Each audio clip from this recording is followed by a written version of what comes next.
The story begins with a regular boy named Dave, who nobody knew at school. He only had two friends, Todd and Marty. No girl ever paid attention to Dave, but he really liked a girl named Katie. Dave also loved reading comic books. One day, while talking to his friends, Dave mentioned how no one has ever become a real-life superhero. Martin responded that to become a superhero, you either need superpowers or lots of money. Just then, a boy named Chris entered the cafe. Chris was the spoiled son of Frank, the city's crime boss. Dave noticed that although Chris was very rich, he always wandered around alone. This made Dave decide to try and befriend Chris, but Chris's bodyguard scolded him and sent him away. Later, when Dave and his friends went outside, some street thugs robbed them. Frustrated by everything, Dave decided to fight back against evil himself. He ordered a green diving suit from the internet and strapped 2 sticks to his back. After that, he began training so that he could become a superhero and help the weak. Meanwhile, mafia boss Frank and his goons were interrogating a man named Trey at their hideout. Frank had sent Trey to sell drugs to a Russian gang, but Trey said that during the deal, a man dressed as Batman suddenly attacked him and stole all the drugs. However, the Russian gang told Frank a different story. They said that Trey had kept most of the drugs for himself, only giving them a small portion for a much higher price. Frank didn't believe Trey's story and ordered one of his men, Joe, to kill him. Next, we see a man named Damon, who was once a police officer. At this moment, he is teaching his 11-year-old daughter, Mindy, self-defense. He made Mindy wear a bulletproof vest and then shot at her to demonstrate the importance of protecting oneself. Meanwhile, Dave was still working hard to become a superhero, but he was terrified of jumping off buildings. Then, one day, he saw the same thugs who had robbed him earlier. They were trying to steal someone's car.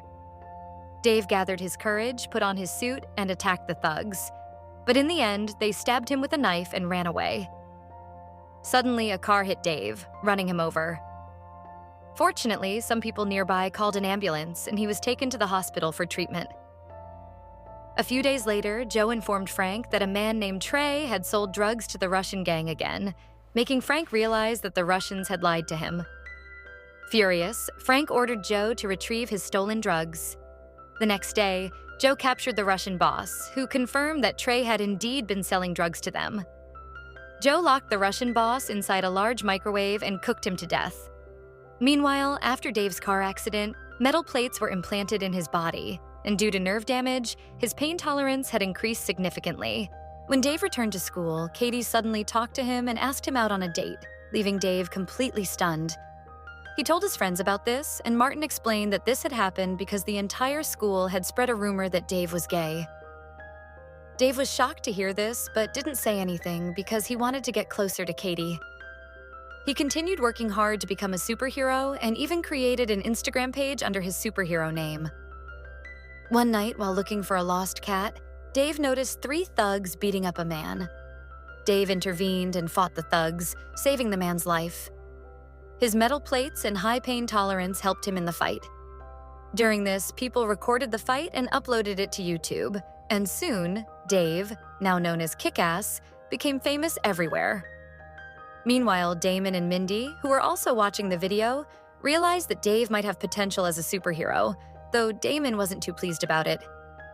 Later, when Dave and Katie were sitting in a restaurant, Katie mentioned that a guy named Rasul had been bothering her for a long time. Dave got angry and told Katie to ask for his help. Eventually, Katie agreed. And that night, Kick-Ass went to threaten Rasul and his thugs, warning them to stay away from Katie. However, the thugs beat him up badly. Just in time, Mindy arrived, disguised as Hit Girl, and saved Dave's life. She told him that she was also a superhero and called her father, who arrived disguised as Big Daddy. The 3 of them fought off the thugs and eventually defeated them. Mindy then stole all of the gang's money and fled with her father through the rooftop. Dave tried to follow them, but he was too afraid of heights. After returning home, Dave cried because he realized he wasn't a real superhero like Hit Girl and Big Daddy. Later, Hit Girl and Big Daddy came to Dave's room and praised his bravery, telling him that he could become a great superhero too. Big Daddy offered Dave the chance to join their team, but said he would need to train hard. He also told Dave that if he ever needed help, he could upload a special photo, which would signal Big Daddy and Hit Girl to come to his aid. After they left, Dave felt reinvigorated and resumed his superhero training. Joe showed Frank a picture taken on the day his drugs were stolen. Joe explained that one of their men had taken this picture just before dying. In the photo, they could only see Big Daddy's back, but both Joe and Frank only knew of one superhero, Kick-Ass. So they suspected that Kick-Ass was behind it. On the other hand, Big Daddy and Hit Girl had captured one of Frank's men, Cody. They tortured him and gathered information about Frank's drug empire before eventually killing him. We then see a police officer named Marcus searching Damon's house. He found a lot of weapons there, which revealed the truth. Damon and Frank were both former cops. But later, Frank had framed Damon in a false case, sending him to prison. Damon's wife had fallen into depression due to this, eventually leading to her death. After that, Damon secretly began training to seek revenge against Frank. When he was released from prison, he trained Mindy and made her his partner in crime fighting. A gangster working for Frank spotted someone dressed as Kick-Ass and furiously beat him up. But later, Frank realized that this wasn't the real Kick-Ass, and his mind began to unravel. Frank's son, Chris, overheard everything from a hidden place. Afterward, Chris came up with a new plan. He suggested that he would disguise himself as a superhero named Red Mist, just like Kick-Ass. His plan was to catch one of Frank's men during a drug deal, hand him over to the police, and become famous. Then, by gaining Kick-Ass's trust, Chris would join his team and eventually lead them to Frank.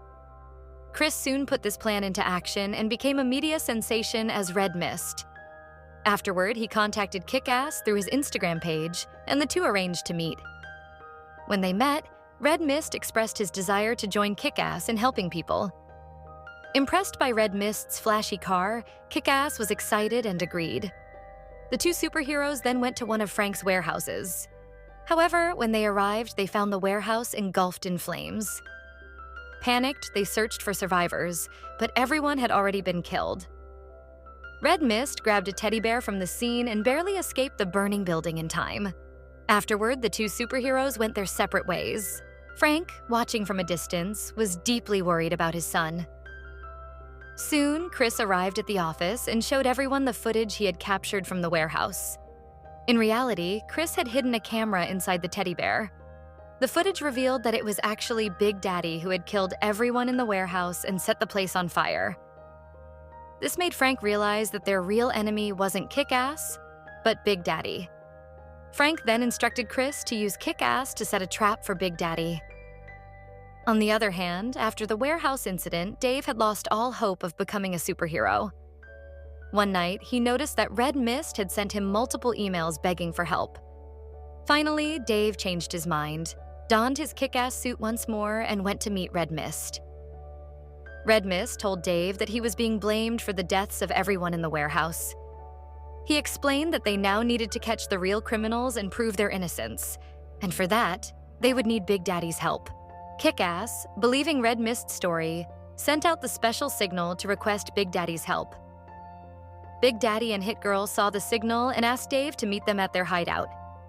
Red Mist and Kick-Ass set off for the hideout, unaware that Frank's men were following them. When they arrived, Big Daddy was suspicious of Red Mist, but he allowed both of them inside. However, this turned out to be his biggest mistake. Suddenly, Red Mist shot Hit Girl, and Frank's men stormed in, knocking both Big Daddy and Kick-Ass unconscious. The news spread that Kick-Ass would reveal his true identity today, and everyone eagerly awaited the reveal. Suddenly, a live video began to stream, showing Frank's goons holding Big Daddy and Kick-Ass captive. The thugs beat them mercilessly, and then poured gasoline over Big Daddy, preparing to set him on fire. But at the last moment, Hit Girl, who had worn a bulletproof vest and survived the earlier attack, jumped to her feet. She immediately turned off the lights in the hideout and put on her night vision goggles, launching a surprise attack on the thugs. During the chaos, the thugs set Big Daddy on fire. Despite being severely burned, Big Daddy continued to instruct his daughter on how to defeat the thugs. Eventually, Hit Girl killed all of Frank's men and extinguished the fire. But by then, it was too late. Big Daddy was at the brink of death. With heavy eyes, Hit Girl said her final goodbyes to her father. Afterward, she freed Kick-Ass and brought him back to her home, where they mourned together. The two then decided to seek revenge for Damon's death. Mindy, disguised as a schoolgirl, entered Frank's office. No one recognized her, so the guards allowed her in. But suddenly, Mindy pulled out a gun and shot one of the thugs in the face. She then began taking down each thug one by one. After donning her Hit Girl costume, she made her way to Frank's room. Along the way, she bravely fought off all the guards, but eventually ran out of bullets and found herself surrounded. Just as she was about to meet her end, Kick-Ass arrived wearing a jetpack equipped with 2 machine guns and blasted away the thugs, saving her life. Frank and Chris, who were watching from their office, assumed that their thugs had succeeded in killing Kick-Ass and Big Daddy. But then, Kick-Ass and Hit Girl stormed into their office, leaving Frank and Chris stunned. A fierce battle ensued, with Frank fighting Hit Girl and Kick-Ass facing off against Chris. Frank was incredibly strong and was about to finish off Hit Girl when Kick-Ass suddenly launched a missile at him, sending Frank flying out the window, where he exploded in midair. Chris tried to charge at them with a sword, but it was too late. Kick-Ass flew away with Hit Girl on his jetpack, leaving Chris behind. Finally, Kick-Ass dropped Hit Girl off at a safe place, and the two shook hands, sealing their partnership. A few days later, we see Marcus, Damon's old police partner, taking on the responsibility of looking after Mindy. Meanwhile, Chris, now Red Mist, crafted a new villain costume, signaling the beginning of a new chapter.